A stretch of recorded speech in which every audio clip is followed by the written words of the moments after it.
우리 다 같이 조용한 기도하심으로 주일 예배를 함께 하나님 앞에 드리도록 하겠습니다. 우리 다 같이 조용히 기도합니다.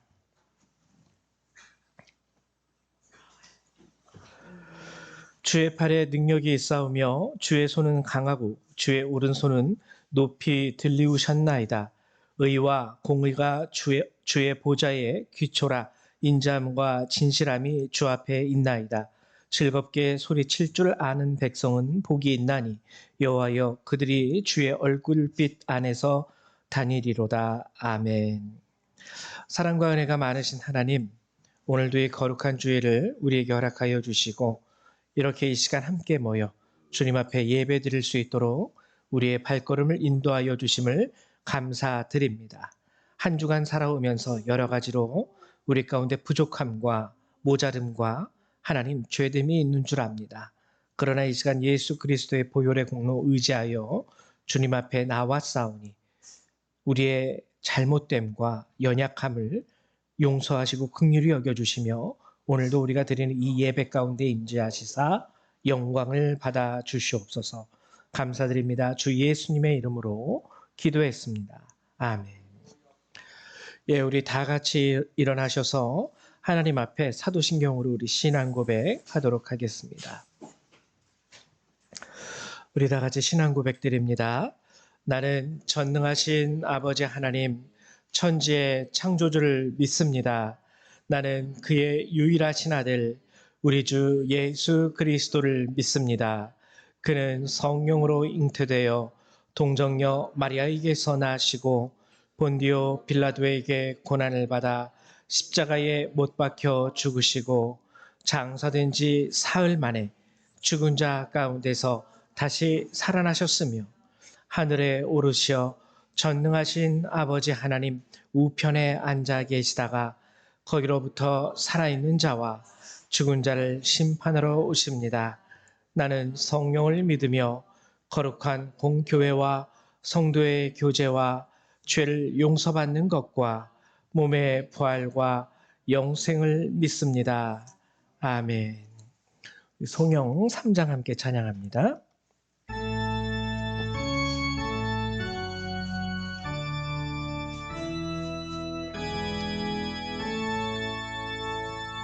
성부 성자와 성령 찬송과 영광 돌려보내세.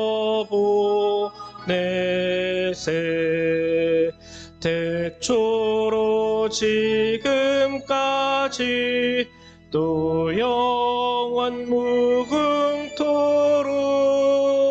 성삼 위께 영광 영광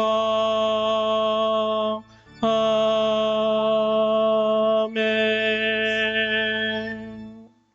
우리 찬송가 뒤에 있는 교독문 26번 함께 교독하도록 하겠습니다. 26번 시편 50편의 말씀입니다. 교독문 26번 시편 50편의 말씀입니다.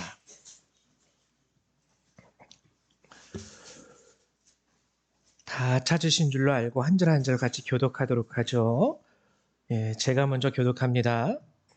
내 백성아 들을지어다. 내가 말하리라. 이스라엘아 내가 내게 증언하리라. 나는 하나님 곧 내 하나님이로라.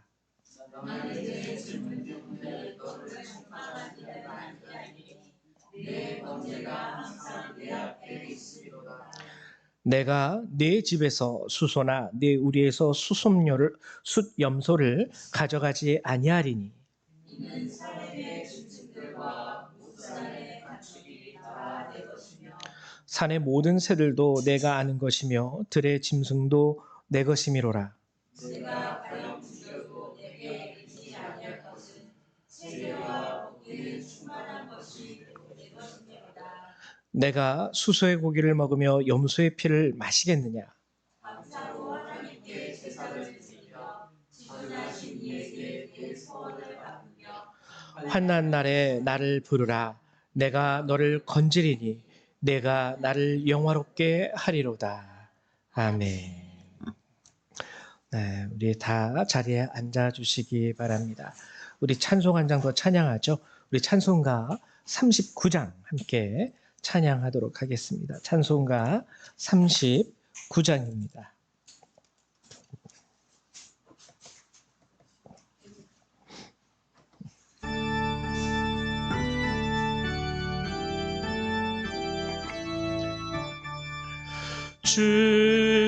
주대를 받으려 모인 성도들 주 크신 뜻 깨닫게 하옵소서.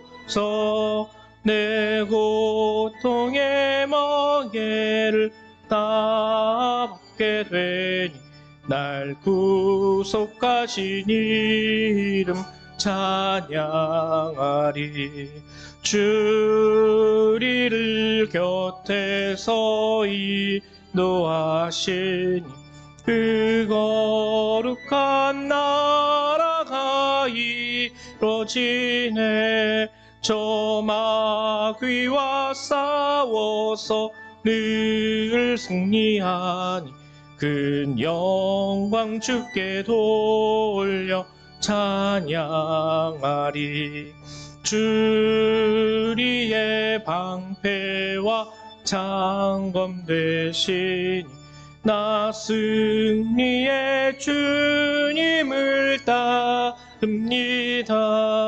큰 환난을 당할 때 늘 도우시니 승천가 높이 불러 찬양하리. 아멘. 네, 이 시간에는 우리 홍길표 장로님 나오셔서 예배를 위해서 기도해 주시겠습니다.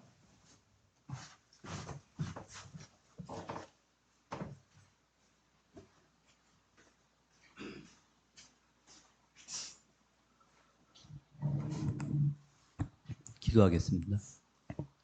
사랑과 은혜가 충만하신 하나님 아버지, 지나간 한 주간도 주님의 은혜로 건강한 모습으로 지나와 지금 건강한 모습으로 주님께 예배드리게 하심을 진심으로 감사를 드립니다. 주님, 저희들이 주님의 모습대로 선한 모습대로 살겠다고 하면서도 저희가 세상 사람들과 똑같은 모습으로 살아왔습니다. 겸손하지 못하고 탐심과 욕심으로 이 세상을 살아왔던 저희들입니다. 저희들을 용서하여 주시옵소서. 저희들이 이제 주님의 은혜로 주님의 사랑을 가지고 살아가는 성도들 되게 하여 주시옵소서. 하나님을 경외하고 하나님을 찬양하고 온전히 주변 사람을 잘 섬기는 우리 성도들 되게 하여 주시옵소서. 주님, 이제는 저희들 게으름을 다 버리게 하시고 깨어서 하나님의 말씀을 보고 하나님의 말씀을 듣고 또한 기도하며 하나님께 찬양과 경배드리는 저희들 삶이 되게 하여 주시옵소서. 그래서 항상 하나님의 사람으로 또한 이웃을 위해서 기도하는 사람들로 저희들 되게 하여 주시옵소서.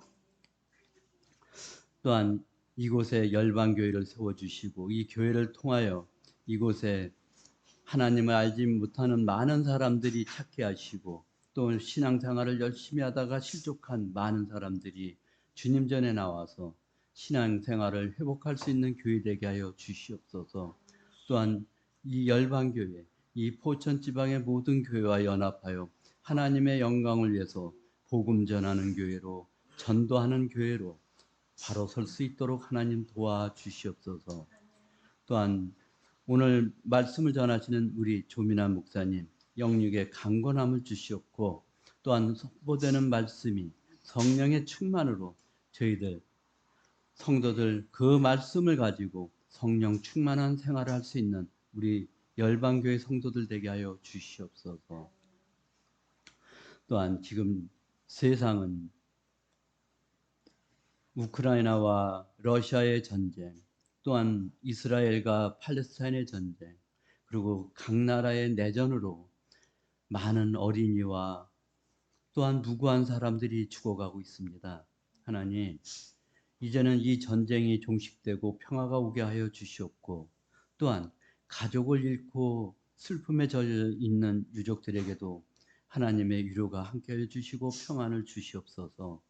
또한 이 한반도에도 남북이 하나님의 복음이 전하여져서 평화가 오게 하시고 한반도에서 전쟁이 일어나지 않도록 하나님 이 땅을 지켜 주시옵소서. 또 이 나라의 대통령과 또한 모든 정치인들 하나님의 은혜로 이제는 나라와 국민을 위해서 헌신하고 당리당략의 싸움들 하는 그런 위정자들이 되지 않게 하여 주시옵소서. 세상은 혼란하다고 하는데 나라 안쪽에서 싸움만 해서는 아니 되지 않습니까? 하나님, 그들에게도 하나님의 은혜가 함께하여 주시옵기만을 간절히 바라고 원합니다. 사랑의 하나님, 또한 우리 성도들 가운데 환우들도 있습니다. 하나님, 그 아픈 부분을 고쳐주시고 치료하여 주셔서 고통이 없게 생활할 수 있도록 도와주시옵고 또한 치료되는 은혜가 있게 하여 주시옵소서. 특별히 지금은 낮과 밤의 차이가 많이 있습니다. 하나님, 환절기에 우리 성도들 건강 지켜주시옵고 또한 외국에서 이 나라에 돈을 벌기 위해서 온 우리 외국 근로자들도 많이 있습니다.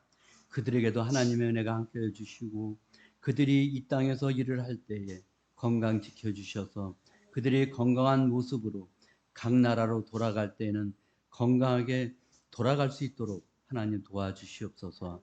또한 그들이 이 땅에서 하나님을 영접했을 때 그들이 선교사의 역할을 할 수 있는 아름다운 우리 외국 근로자들 되게 하여 주시옵소서. 또한 지금도 말없이 수고하고 있는 외국에서 수고하고 있는 우리 선교사들 하나님 건강 지켜주시고 그 가정 지켜주셔서 안전하게 복음 전하는 아름다운 삶을 살아가는 우리 선교사들 되게 하여 주시옵소서. 오늘도 하나님께서 모든 것을 주심에 감사드리고 사랑이 많으신 예수 그리스도 이름 받들어 기도하옵나이다. 아멘. 예, 감사드립니다. 우리 이 시간에는요, 함께 보실 하나님의 말씀 같이 찾아보도록 하겠습니다. 오늘 함께 나누실 주의 말씀은 고린도 후서 5장 1절에서 17절의 말씀입니다. 고린도 후서 5장. 우리 신약 성경으로 290페이지에 있습니다. 신약 성경 290페이지. 고린도 후서 5장 1절에서 17절까지의 말씀 같이 읽어보도록 하겠습니다. 우리 교독하죠. 제가 먼저 교독하고요. 그 다음에 여러분들이 또 교독하고 우리 신약성경 290페이지 고린도 후서 5장 1절에서 17절 교독합니다. 만일 땅에 있는 우리의 장막집이 무너지면 하나님께서 지으신 집, 곧 손으로 지은 것이 아니요 하늘에 있는 영원한 집이 우리에게 있는 줄 아느니라.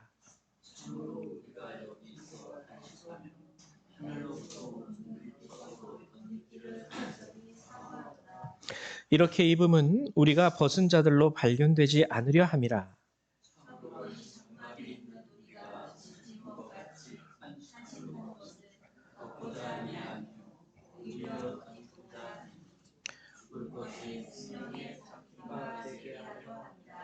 곧 이것을 우리에게 이루게 하시고 보증으로 성령을 우리에게 주신 일은 하나님이시니라.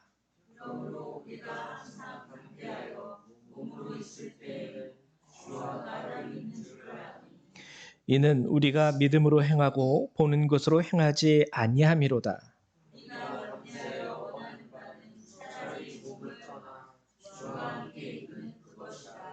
그런즉 우리는 몸으로 있든지 떠나든지 주를 기쁘시게 하는 자가 되기를 힘쓰노라.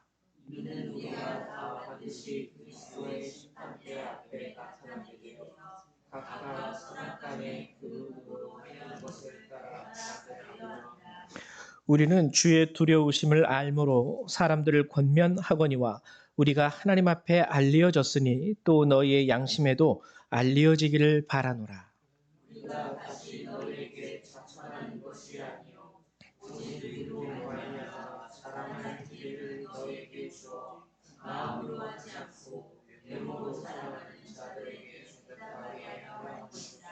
우리가 만일 미쳤어도 하나님을 위한 것이요 정신이 온전하여도 너희를 위한 것이니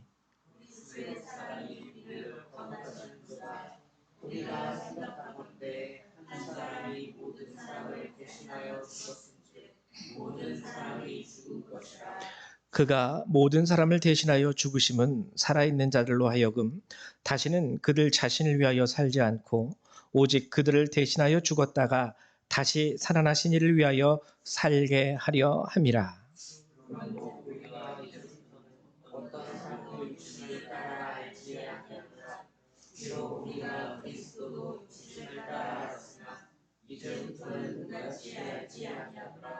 그런즉 누구든지 그리스도 안에 있으면 새로운 피조물이라 이전 것은 지나갔으니 보라 새로운 것이 새 것이 되었도다. 아멘.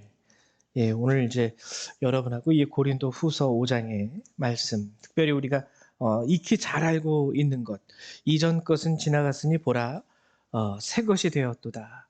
새로운 피조물이라는 제목으로 오늘의 이 말씀을 여러분하고 함께 나누고자 합니다. 먼저 오늘 말씀 나누기 전에 지난 시간에 우리가 함께 나누었던 출애굽기 3장의 말씀을 한 번 더 정리를 하고 오늘 말씀을 나누도록 하죠. 지난 시간에 우리가 출애굽기 3장에서 함께 나누었던 말씀은 떨기나무 가운데에서 모세를 만나시는 하나님의 이야기를 우리가 함께 나누었습니다. 우리는 이미 익히 어렸을 때부터 불타는 떨기나무 가운데에서 모세를 만나주시는 하나님의 모습을 들어왔기 때문에 떨기나무 가운데에서 모세를 만나시는 하나님에 대해서 이런 질문을 스스로 해본 적이 없어요. 어떤 질문이냐면 왜 떨기나무에서 모세를 만나주셨을까? 왜 떨기나무에서 모세를 만나주셨을까?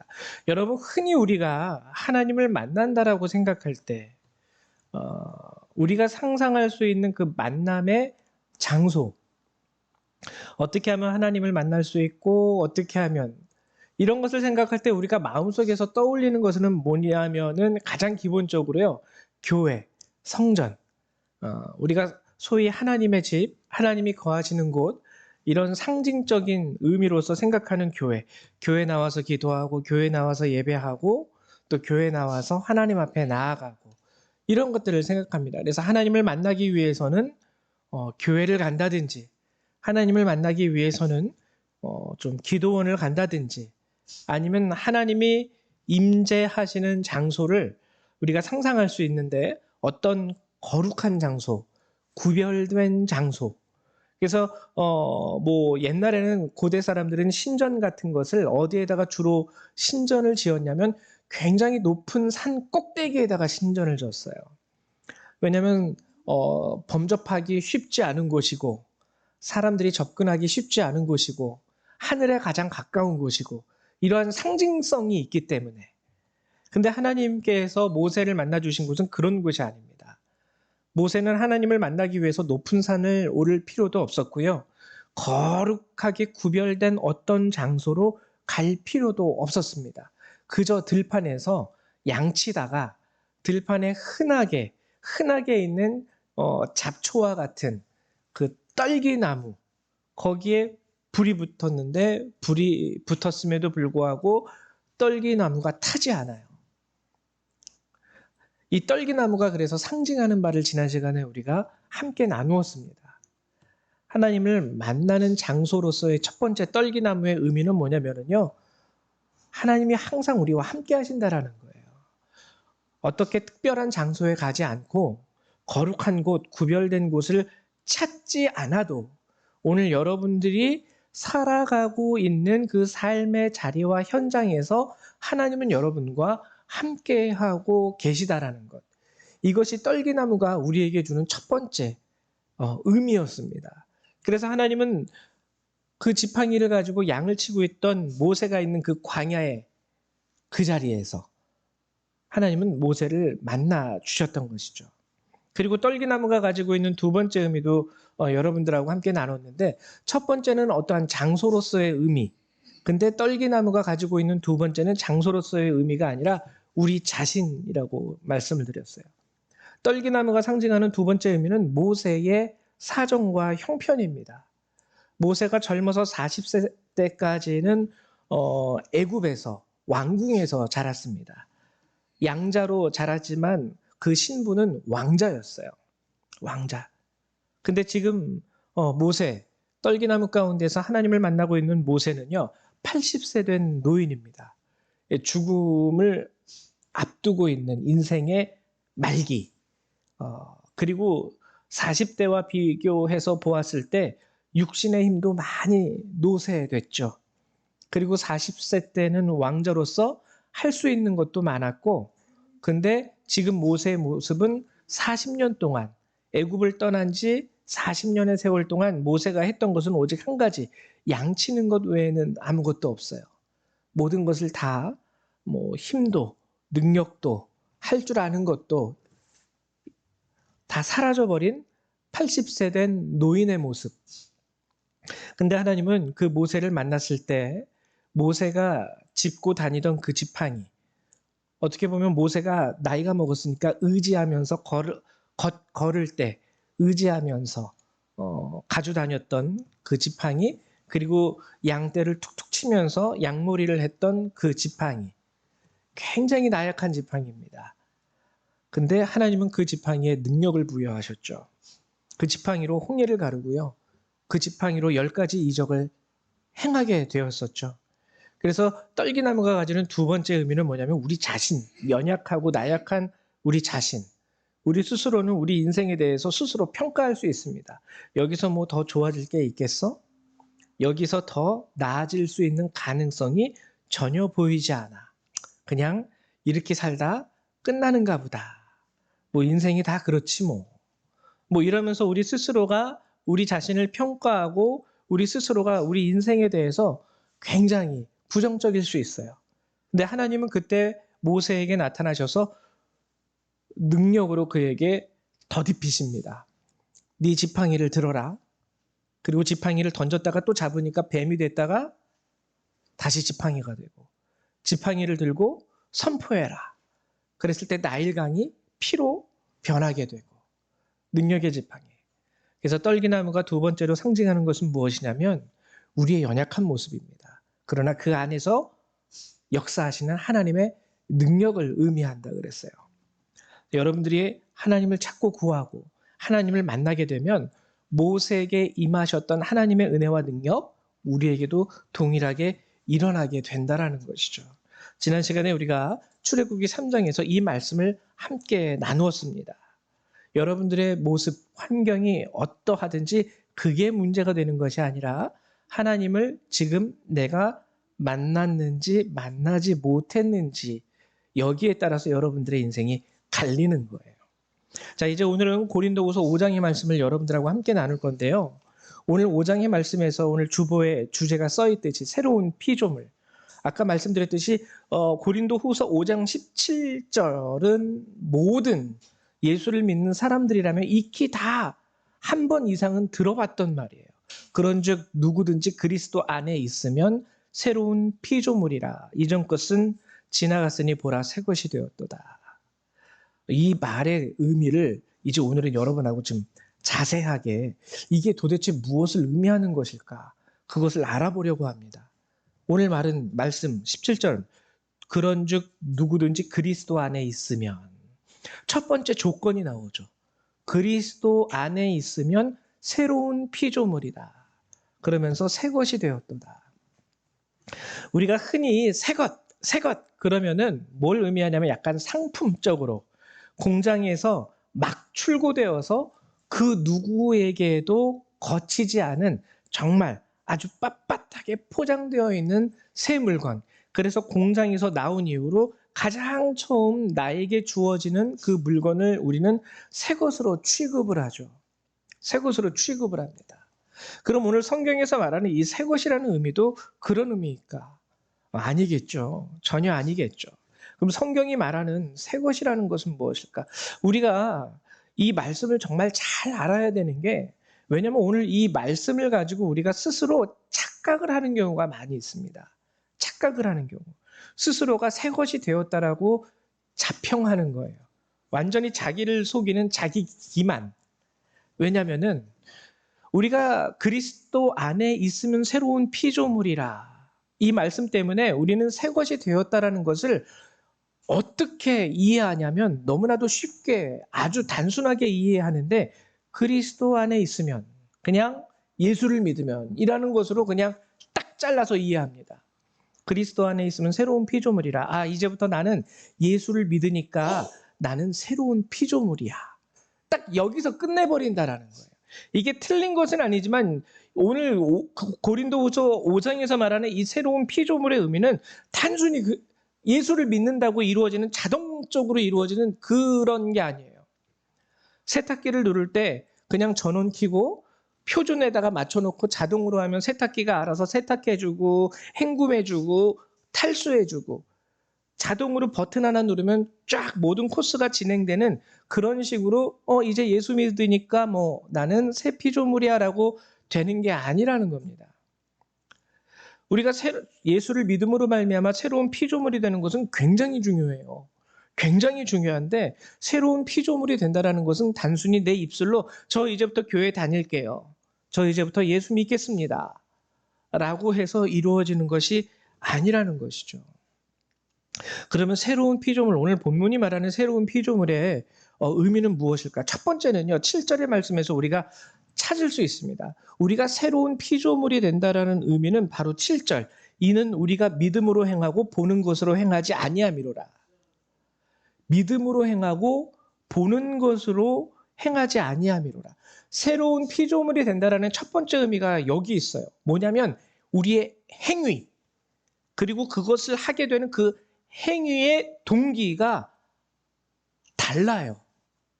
여러분, 여기에서 나타나는 두 가지, 행위의 두 가지 동기가 나오죠. 하나는 뭐냐면 믿음으로 행하는 것. 또 하나는 뭐냐면 보는 것, 즉 보여지는 것으로 행하는 것. 여러분, 일반적으로 사람들은요, 보여지는 것으로 행위를 합니다. 보여지는 것이 우리가 하는 행동의 동기가 된다라는 거예요. 보여지는 것이. 예를 들면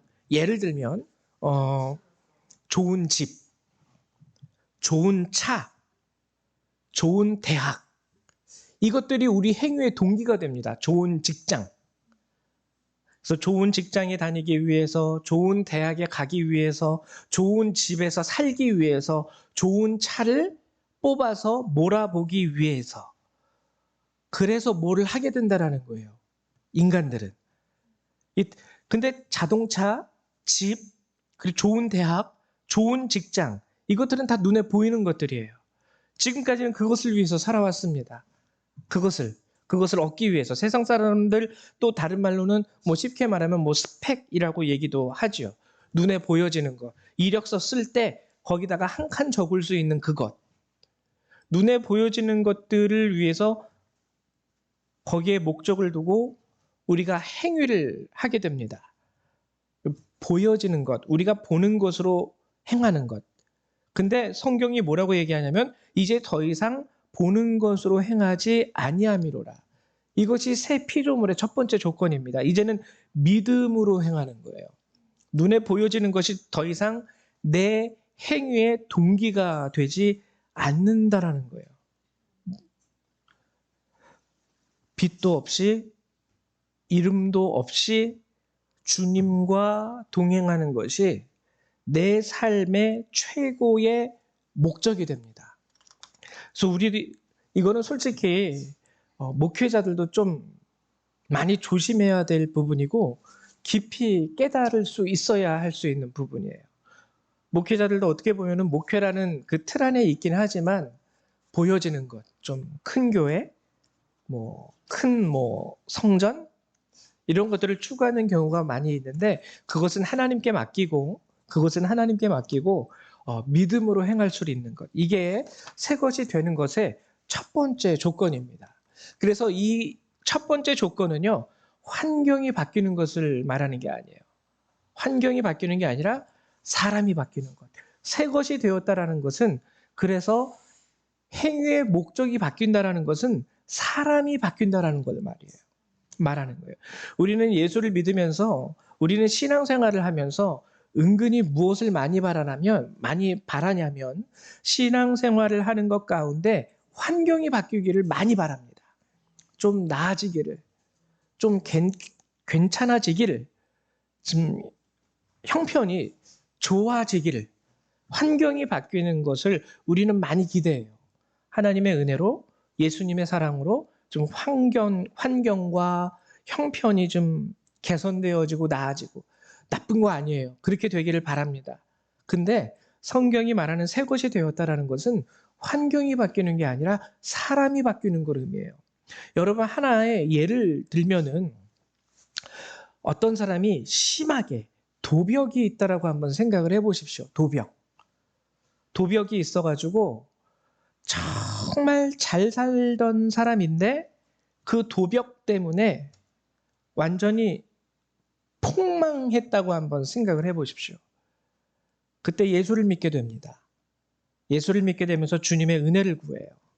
하나님, 내가 도벽 때문에 잘 살던 우리 집이 이렇게 나락으로 떨어졌는데 좀 도와주십시오. 그때 하나님이 환경을 바꾸셔서 아주 극단적으로 예를 들면 정말 로또를 샀는데 당첨이 된 거예요. 10억, 100억. 근데 이 사람이 여전히 도벽이 그 사람 안에 가득 차 있다면 여러분, 제가 물어보지 않아도 여러분들 그 결과는 뻔하게 여러분들이 상상하실 수 있을 거예요. 사람이 바뀌지 않으면요, 하나님이 2번, 3번, 4번, 5번 그 사람의 환경을 넉넉하게 바뀌어줘도 결과는 똑같습니다. 결국에 새 사람이 되었다라는 것은, 새로운 피조물이 되었다라는 것은 사람이 바뀌는 거예요.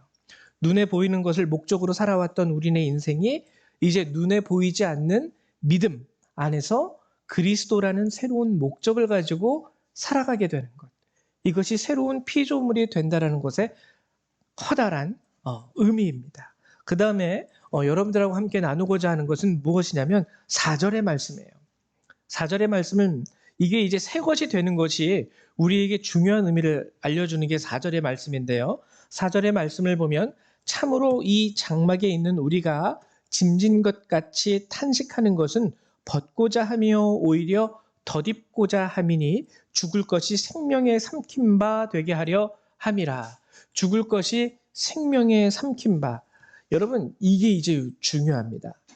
우리가 새로운 피조물이 된다라는 것, 새 것이 된다라는 것은요, 죽을 수밖에 없는 우리가 그리스도의 능력으로 인하여 하나님의 생명이 우리의 죽음을 삼켜버리는 거예요. 우리의 죽음을 삼켜버리는 거예요. 죽음이 우리를 삼키는 게 아니라 하나님의 능력 안에서 하나님의 생명이 우리 안에 있는 죽음을 삼켜버리는 거예요. 그리스도의 능력이. 여러분, 새 것이 되지 못한다면 이 하나님의 생명의 능력이 우리 가운데 나타날 수 없습니다.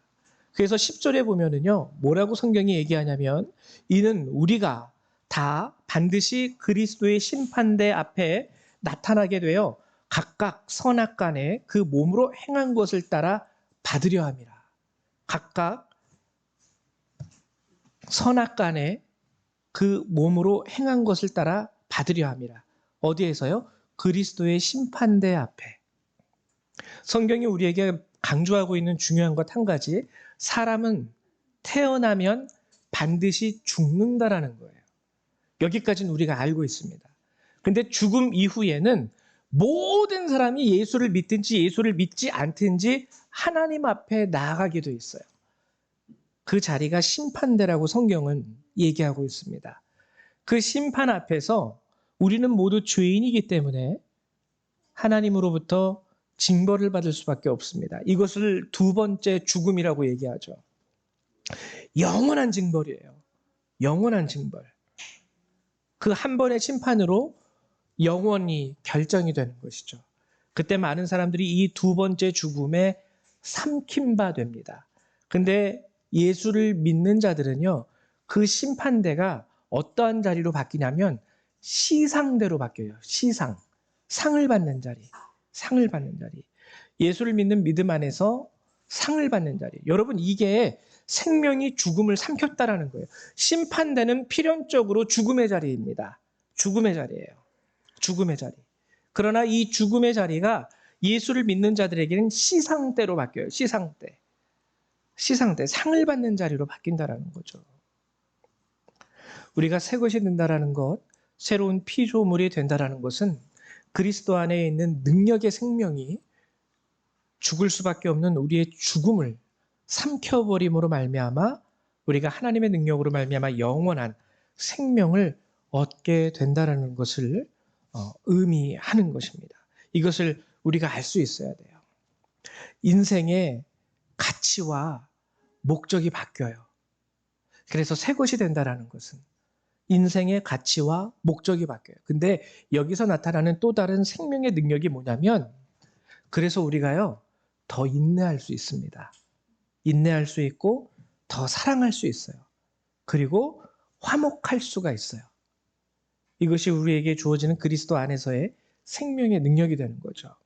그리고 오늘 마지막으로 여러분들하고 또 함께 나누고자 하는 이 새 것이 된다라는 것의 의미 1절의 말씀이에요. 1절에 이런 말씀이 있습니다.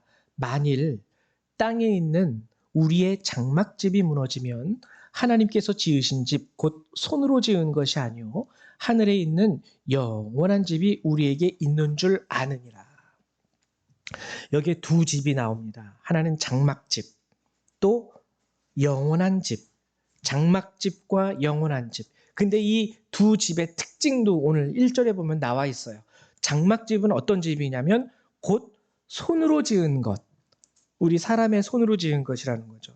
근데 영원한 것, 영원한 집은 무엇이냐면 하나님께서 지으신 집. 하나님께서 지으신 집. 이것을 우리 한글 성경으로 보면 똑같아요. 집, 집, 집, 집. 근데 원어 성경으로 보면은 여기서 손으로 지은 집, 곧 장막집과 하나님이 지으신 집, 곧 영원한 집, 이 두 집은요, 단어를 전혀 다른 단어 써요. 전혀 다른 단어. 전혀 다른 단어. 어떤 단어를 쓰냐면 이제 장막집, 손으로 지은 집이라는 단어는 오이키아라는 단어를 씁니다. 오이키아. 오이키아. 이거는 지금 그냥 말 그대로 일반적인 집이에요. 아파트가 됐든지 대저택이 됐든지 궁전이 됐든지 오이키아는 그냥 말 그대로 사람이 거주하면서 사는 집이 오이키아. 근데 영원한 집, 하나님이 지으신 집, 이것은 어떤 집이냐면 오이코도메라는 단어를 씁니다. 오이코도메. 오이코도메와 오이키아는 아주 극명하게 달라요. 극명하게. 오이코도메가 근데 가지고 있는 집, 이것도 사람이 거주하는 집이긴 한데 사람이 거주하는 집인데 오이코도메는 오이키아와는 다르게 한 가지 특성이 있습니다. 그것은 뭐냐면 하나님이 함께하는 집이라는 뜻이에요. 사람이 사는 집인데 하나님이 함께하는 집. 우리는 이 본문 고린도 후서 5장 1절의 말씀을 보면은 장막집과 영원한 집을 아주 단순하게 어떻게만 이해하냐면 그냥 이 땅에서 사는 우리 집, 그리고 우리가 죽으면 하늘나라에 가서 얻게 되는 상급으로서 천국에서 사는 영원한 집, 이렇게 딱 이분법적으로 나눠서 이해를 합니다. 그래서 이 영원한 집은요, 그냥 우리가 죽어야지만 갈 수 있는 집이에요. 이 땅에서는 도저히 볼 수도 없고 만져볼 수도 없고 살아볼 수도 없는 집. 이 땅에서는 장막집, 하늘에 가야지만 얻을 수 있는 영원한 집, 오이코도메. 근데 오늘 본문 2절을 보면은 참 재미있는 게, 재미있는 말씀이 나오는데, 참으로 우리가 여기 있어 탄식하며 하늘로부터 오는 우리의 처소를 덧입기를 간절히 사모하노라. 이 땅, 우리가 여기 있어. 여기에서 덧입기를 사모한대요. 여기에서.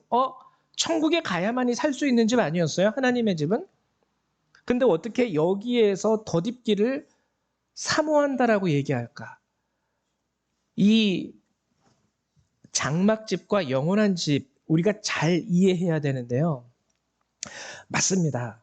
겉으로 보면은요, 우리가 죽어야만 갈 수 있는 집이 영원한 집이에요. 근데 오늘 성경에서 말하는 영원한 집의 또 다른 의미는 뭐냐면 그 영원한 집이 성경이 우리에게 말하는 건 뭐냐면 그 영원한 집이 꼭 우리가 죽어야만이 얻을 수 있는 집이 아니야.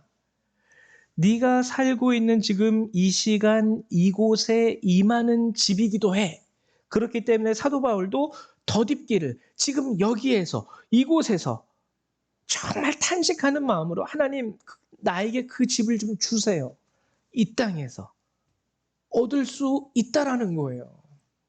죽어야지만 얻을 수 있는 집이 아니라는 거예요. 그러면 이 영원한 집이 상징하는 것은 무엇일까요? 왜 그렇게 탄식하는 마음을 가지고 하늘로부터 오는 우리의 처소를 덧입기를 간절히 사모하게 되는 것일까? 왜냐하면 이 오이코도메, 즉 하나님이 함께 하시는 집, 하나님이 함께 하시면 여러분 자연적으로 우리가 바랄 수 있는 게 무엇입니까? 하나님의 은혜겠죠. 하나님의 능력이겠죠. 하나님의 도우심, 하나님의 축복, 이게 담겨 있는 거예요. 하나님은요, 오늘 새로운 피조물들에게 이것을 허락하시고 이것을 말씀하고 계시는 거예요. 너희가 새로운 피조물, 새 것이 되었을 때 너희에게 하나님께서 은혜와 축복과 상급을 허락하실 텐데 그것이 무엇이냐면 오이코도메야. 오이코도메. 그 오이코도메는 하나님이 함께하는 집으로 거기에는 하나님의 은혜도 있고 거기에는 하나님의 능력도 있고 거기에는 하나님의 축복도 있어. 너희가 새 것이 되었을 때 하나님은 너희와 함께 살기 위한 그 집을 너희에게 덧입혀 주실 거야. 그래서 장막집이여 변하게 되는 거예요. 맨날 사는 우리 집은 똑같습니다. 그 집이 그 집이에요. 근데 이전과 다른 것은 뭐냐면 그 집에 하나님이 거하신다라는 거예요. 이전에는 그냥 나, 아내, 남편, 그리고 자식들, 부모님들 이렇게만 살았던 그 집에 하나님이 추가되는 겁니다. 하나님이 추가되는 거예요. 이것은 그냥 하나님 밥상에다가 숟가락 젓가락 하나만 더 놓으면 되죠. 와서 좀 드세요. 이게 아니죠. 하나님이 구걸하러 살기 위해서 그냥 나 좀 살려줘 하고 우리 집에 오시는 게 아니기 때문에 이제는 내가 가장이 되고 이제는 너희 집안의 주인이 되어서 내가 나의 능력과 나의 은혜로 입히고 채우고 먹이고 그리고 너희에게 축복을 더해 줄게. 때를 따라 도우시는 하나님의 은혜가 임하게 된다라는 것입니다. 여러분 고린도후서 5장의 말씀을 잘 묵상하십시오. 그리고 그 의미를 잘 깨달으십시오. 오늘 많은 사람들이 아까 얘기했던 것처럼 그런즉 누구든지 그리스도 안에 있으면이라는 이 말 한마디 때문에 단순히 고백에서 끝나는 것으로 새로운 피조물이 되는 줄 알아요. 주님 이제 예수를 믿습니다. 그러므로 나는 새 것이 된 줄로 믿습니다. 하나님은 그런 우리 간사한 입술의 고백으로 인하여 우리를 인정해 주시는 분이 아닙니다. 하나님의 축복은요, 우리가 돈으로 사지 않고 거저 얻는 것이기 때문에 가볍게 여길 수도 있겠지만 결코 세상이 줄 수 없는 것이기 때문에 결코 가치가 없는 것이 아니에요. 세상의 그 어떤 것보다도 굉장히 중요하고 위대한 가치, 그 가치를 무상으로 하나님이 우리에게 주시는 건데 단순히 우리 입술의 고백만을 따라서 우리에게 주시는 게 아니에요.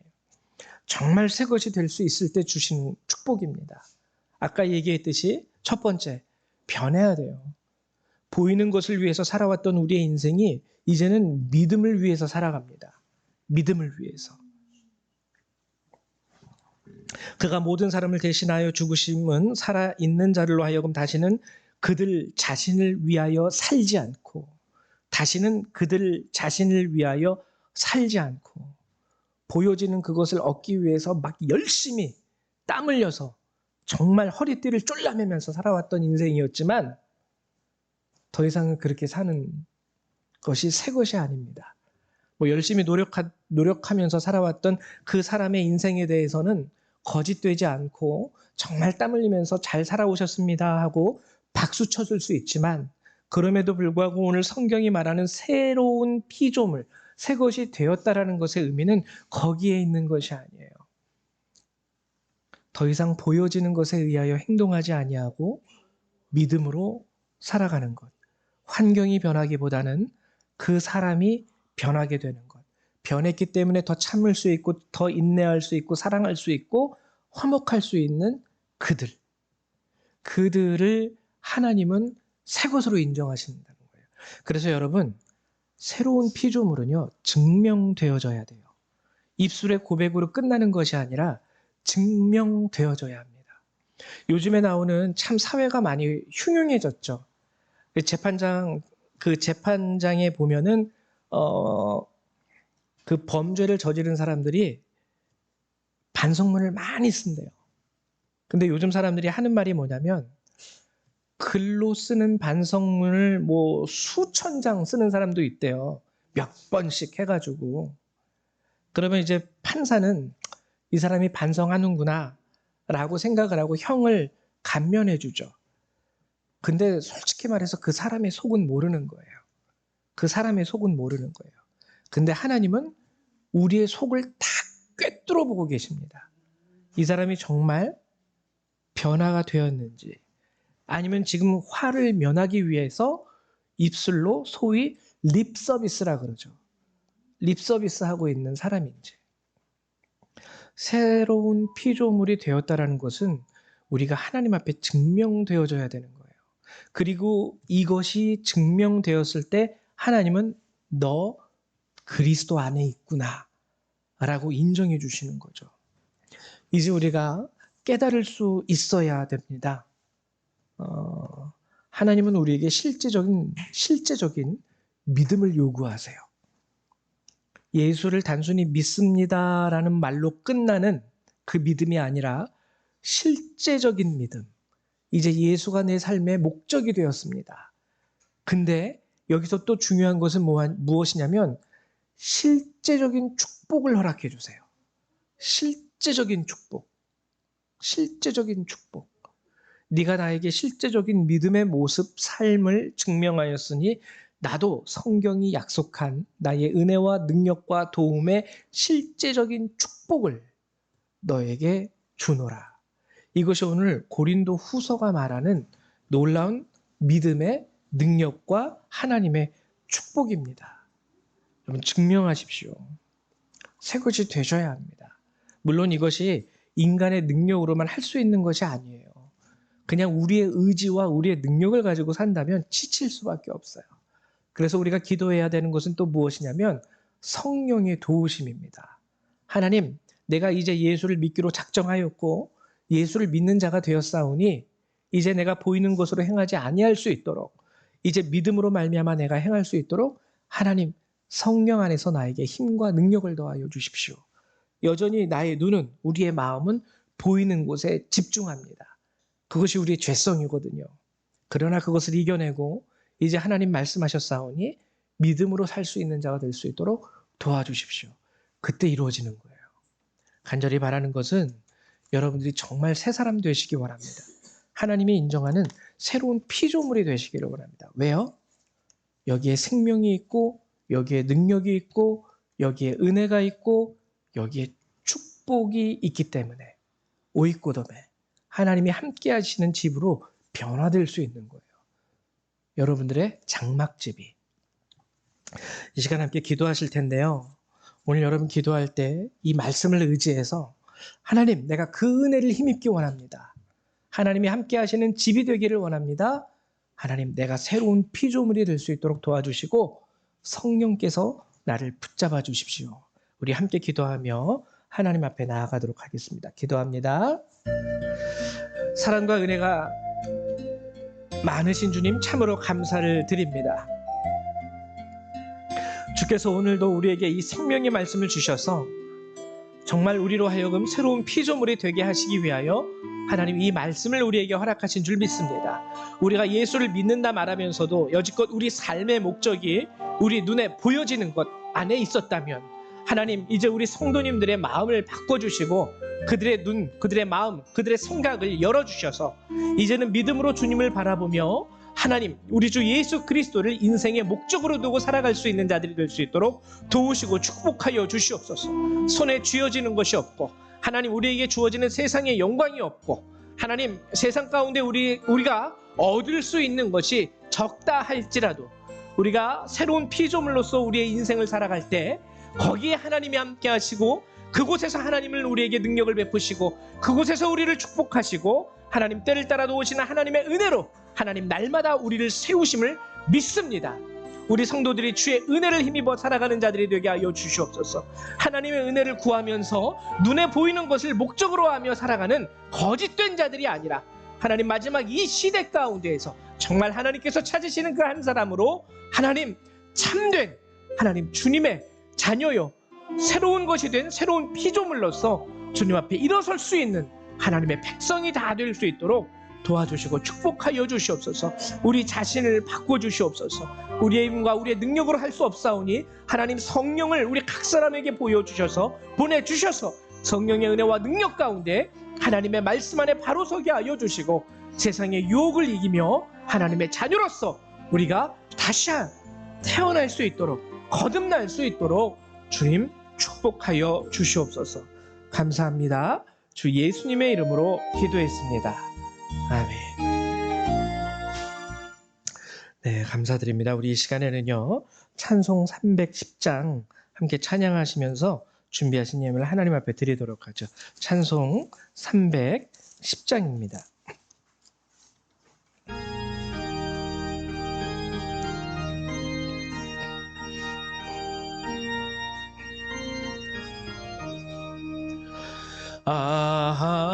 하나님의 은혜로 있을 데 없는 자 왜 구속하여 주는지 난 알 수 없도다.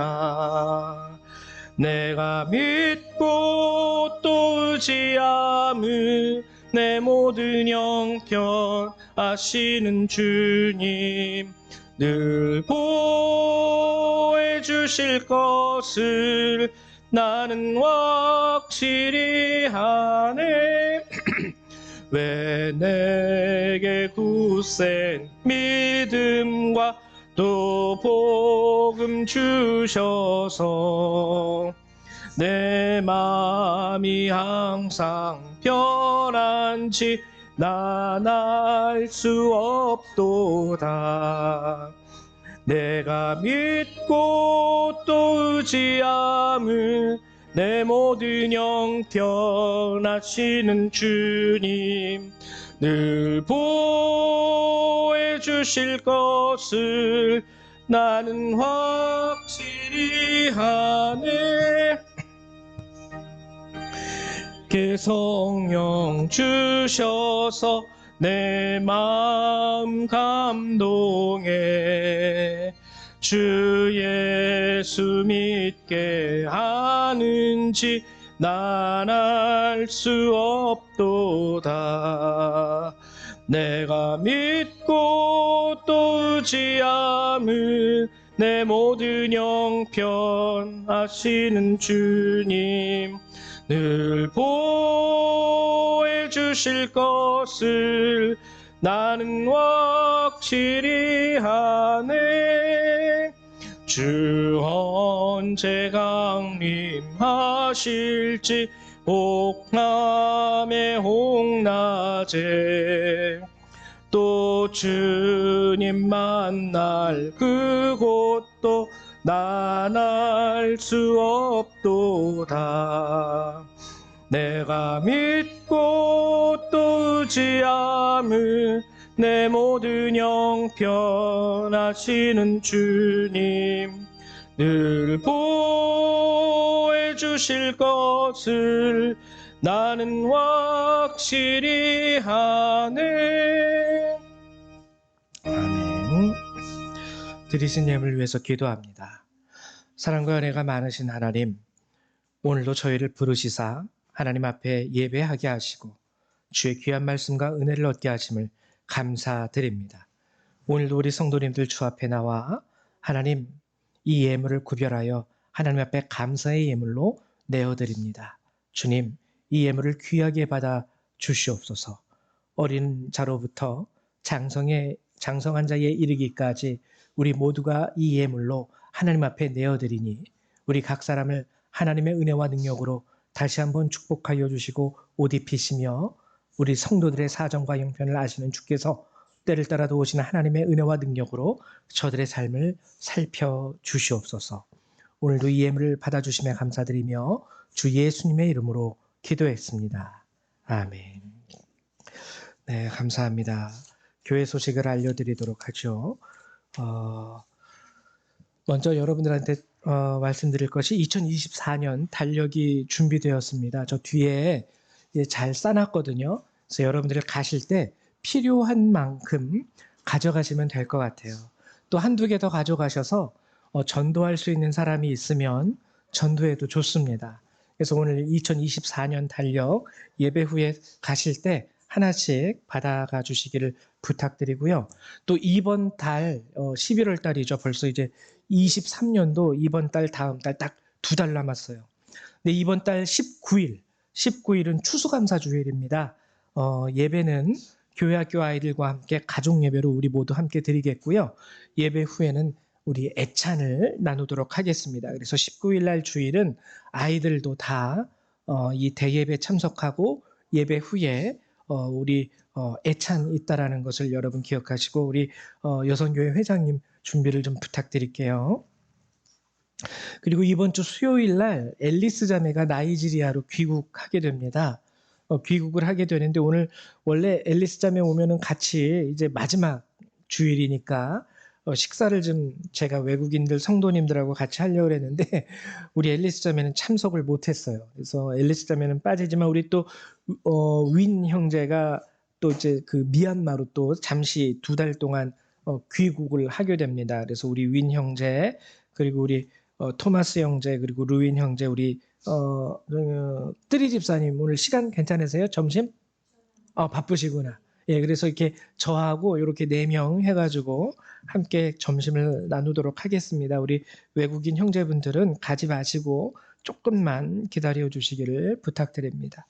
예, 그리고 우리 특별히 우리 환우들이 있습니다. 우리 조정기 장로님 몸이 좀 편찮으신데요. 여러분들 위해서 함께 꼭 기도해 주시기를 부탁드립니다. 예, 그 외에 다른 것은 여러분 주보를 참조해 주시기 바랍니다. 우리 다 같이 일어나셔서 찬송 1장 함께 찬양하시고 축도하심으로 예배를 마치도록 하죠.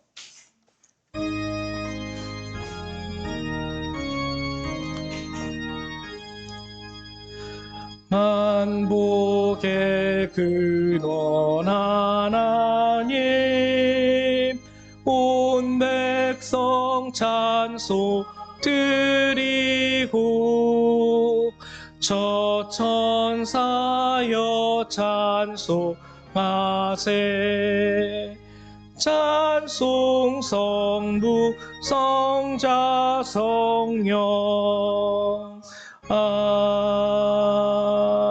아멘. 사랑과 은혜가 많으신 주님 감사드립니다. 늘 부족하고 모자름 가운데서도 늘 항상 매주 하나님의 말씀으로 우리에게 새롭게 채우시사 우리의 삶을 이끄시고 인도하시는 하나님의 놀라운 은혜 감사를 드립니다. 하나님, 오늘도 우리 성도님들이 이 예배를 마치고 삶의 자리로 돌아갑니다. 예배를 마침으로 인하여 하나님께 드리는 우리의 삶이 끝나는 것이 아니라 예배를 마치고 우리의 삶의 자리로 돌아가면서 그곳에서도 여전히 하나님과 동행하며 하나님을 예배하는 삶의 자리가 될 수 있게 되기를 소망합니다. 저들을 도우시고 축복하시사 오늘 이 말씀을 새기고 하나님 한 주를 또한 살아갈 수 있도록 저들을 도와주시옵소서. 이제 이 예배를 마치고 돌아가는 모든 그리스도의 백성들 그들의 삶과 머리 위에 하나님의 은혜와 예수 그리스도의 사랑과 성령의 능력이 늘 항상 함께하여 주시기를 성부 성자 성령 하나님의 이름으로 간절히 축원하옵나이다. 아멘.